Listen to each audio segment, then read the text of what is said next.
Hello teacher and hello everyone.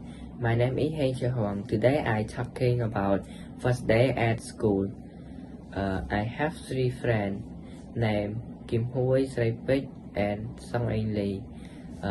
We study in grade 10 together. We start school 10 years ago. We want to go to at school. We happy every day at school. We like jacket. We happy when we ride a motorbike with our parents. We attended nursery of 1 year and enjoy that.